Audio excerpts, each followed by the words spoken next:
কেমন আছেন হাদি, কিভাবে হচ্ছে তার চিকিৎসা, তিনি কি ফিরবেন আদৌ তার প্রিয় মাতৃভূমিতে, তর্জনী উঁচিয়ে কি ফের দিবে স্লোগান ইনকিলাব জিন্দাবাদ?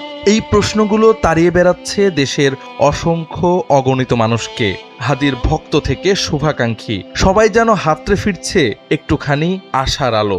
এর মধ্যেই হাদির সর্বশেষ শারীরিক অবস্থার বিবরণ দিয়ে একটি ভিডিও বার্তা প্রকাশ করেছেন সিঙ্গাপুর জেনারেল হাসপাতালের অর্থোপেডিক্স অ্যান্ড স্পোর্টস সার্জারি বিভাগের ক্লিনিক্যাল ফেলো ডাক্তার আবদুল্লাহ আল রাফি। তিনি বলেন, ওসমান হাদি ইনশাআল্লাহ আমাদের মাঝে ফিরবে, তবে খুব দ্রুত তার ফেরার সম্ভাবনা নেই। কেউ এমনটা আশা করলে সেটা এক ধরনের বোকামি বা পাগলামো বলেও মন্তব্য করেন তিনি।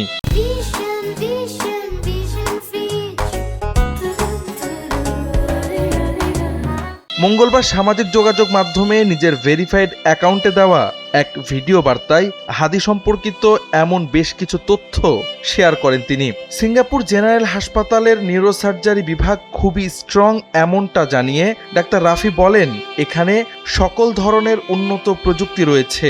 এমনকি এই হাসপাতালে নিউরোসার্জারির জন্য ন্যাশনাল নিউরোসায়েন্স ইনস্টিটিউট নামের আলাদা একটি ইনস্টিটিউট রয়েছে, যেখানে রোবোটিক সার্জারি সহ সকল উন্নত টেকনোলজি ব্যবহার হয়। তিনি বলেন, যেহেতু হাদির মাথার ভেতরে বুলেটের একটি অংশ থাকার তথ্য রয়েছে, সেহেতু তার অবস্থা কিছুটা স্থিতিশীল হলে ইন্ট্রা অপারেটিভ MRI করতে হবে।